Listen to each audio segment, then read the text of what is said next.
شکرانے کی جتنی بھی صورتیں ہیں، جو اپنے ذوق کے مطابق جس کو بھی ادا کرے وہ اس کی طرف سے اظہار محبت ہوگا۔ جو چیزیں شریعت نے فرض کہی ہیں اور جن چیزوں کا وجوب ہے اور اس کا باقاعدہ شریعت میں طریقہ بھی بتایا گیا ہے، تو وہاں ہمارے ذوق کا دخل نہیں ہوگا۔ پانچ گانہ نماز کا جو طریقہ بتایا گیا ہے، اس کے اوقات جو بتائے گئے ہیں، اس میں قیام، رکوع اور سجدے کی صورتیں ہمارے اوپر واضح کر دی گئی ہیں، مبہم نہیں رکھی گئی، تو اس میں ہم اپنے ذوق کا مظاہرہ نہیں کر سکتے کہ نہیں ہم نماز اس طرح پڑھیں گے، ہمارا ذوق اس طرح کا ہے۔ وضو میں میرا ذوق یہ ہے کہ میں پاؤں پہلے دھوؤں گا اور باقی اعضاء بعد میں دھوؤں گا، ایسا نہیں ہے، وہ شریعت نے ہمارے اوپر واضح کر دیا۔ لیکن جن امور کے اندر شریعت نے ہمیں کوئی اس طرح کی پابندی نہیں لگائی، کسی امر کا مطلق حکم دیا ہے، تو اس میں پھر ہم اختیار رکھتے ہیں۔ جس طرح حضور علیہ السلام پر درود پڑھنے کا حکم دیا گیا ہے، سلام پیش کرنے کا حکم دیا گیا ہے، تو اس میں آپ جس طرح بھی حضور علیہ السلام پر درود پڑھیں، جس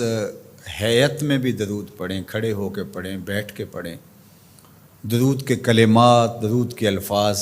اس میں کوئی پابندی شریعت نے نہیں لگائی۔ مطلق حکم ہے صلو علیہ وسلموا تسلیما، درود پڑھو اور سلام پڑھو اور خوب پڑھو، صبح پڑھو، شام پڑھو، دوپہر پڑھو، پچھلے پہر اٹھ کے پڑھو، رات کی تنہائیوں میں، دن کے اجالوں میں، کوئی پابندی نہیں لگائی گئی۔ اب یہاں آپ کو اختیار ملتا ہے، پھر ہر شخص کا اپنا ذوق ہے۔ کوئی تنہائی میں بیٹھ کے درود پڑھتا ہے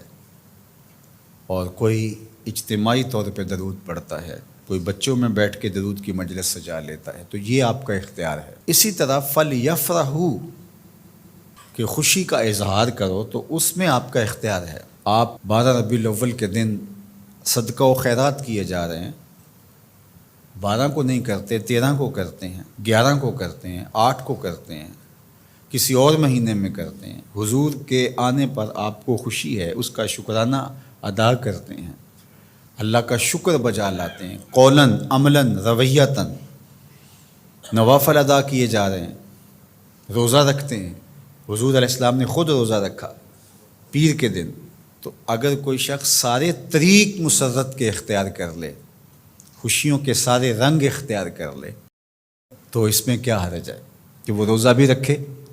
وہ نوافل بھی پڑھے، وہ صدقہ و خیرات بھی کرے، وہ مٹھائیاں بھی بانٹے، چہرے پر بشاشت کا، فرحت کا، انبساط و کیف و سرور کا اظہار بھی ہو، لبوں پر اللہ کی تقدیس کے ترانے بھی ہوں، محبوب کی نعتیں بھی ہوں، اور ذکر مصطفیٰ کا نور ماحول میں پھیل جائے، اور وہ اللہ کا شکر بجا لا رہا ہو اور اس کا رواں رواں بول رہا ہو کہ مجھے حضور کے آنے پہ مسرت ہے، خوشی ہے، تو یہ سارے طریق بھی اختیار کیے جا سکتے۔ ہر شخص کی اپنی کیفیت ہے۔ میں نے کہا اس پہ خام خواہ اتنی ضد بھی نہیں کرنی چاہیے کہ جو میرا ذوق ہے ہر شخص کو ذوق کے مطابق ہی آنا پڑے گا، یہ نہیں ہے۔ جس کا جو ذوق ہے اس ذوق میں وہ اپنی محبت کا اظہار کر سکتا ہے، چونکہ اس میں کشادگی دی گئی ہے، اس میں فرحت کے اظہار کا مختلف انداز ہو سکتا ہے، اور ماضی کے اندر بھی ایسا ہوتا رہا ہے، مختلف بزرگوں نے مختلف طریقے اختیار کیے۔ یہ جو محفل میلاد کا انداز ہے، یہ فرحت کا اظہار بھی ہے اور تبلیغ کا ذریعہ بھی ہے۔ علماء نے اس کو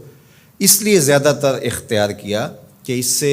ساری چیزیں تقریباً اس میں جمع ہو رہی ہوتی ہیں۔ آپ مسجد میں نماز پڑھتے ہیں، پھر شکرانے کے نوافل ادا کرتے ہیں، حضور کا ذکر ہوتا ہے، حضور علیہ السلام کے معجزات کا بیان ہوتا ہے، حضور کے حسن کے تذکرے ہوتے ہیں، حضور کے فضائل، حضور کی سیرت، حضور علیہ السلام کے خصائل، اور مدح و ستائش، نظم میں، نثر میں حضور پر سلام، بار بار درود پڑھنا، اور حضور کے لائے ہوئے دین کی اہمیت لوگوں کے سامنے رکھنا اور دین کو اختیار کرنے کی تلقین کرنا، یہ سب کچھ محفل میلاد میں ہوتا ہے۔ بعد میں پھر مٹھائیاں، تبرک، یا شروع میں کھانا یا بعد میں کھانا، وہ بھی شامل ہو جاتا ہے۔ تو یہ ساری خوشیوں کا اور اظہار کے جتنے بھی سلیقے اور طریقے ہیں ان کا ایک مجموعہ ہے۔ تو اس کو محفل میلاد کہہ دیتے ہیں۔ اگر اس میں کوئی ایسی چیز نہ ہو جو شریعت کے مزاج سے متصادم ہو تو اس پر کسی کو بھی میرا خیال اعتراض نہیں ہونا چاہیے۔ تو اس لیے میں آپ کو کہوں گا کہ آپ اپنے گھروں میں ہر پیر کا معمول بنا لیں، پیر کو روزہ رکھیں، بچوں کو بھی روزہ رکھوائیں۔ جو شوگر کے مریض ہیں میں ان کو زور نہیں دیتا،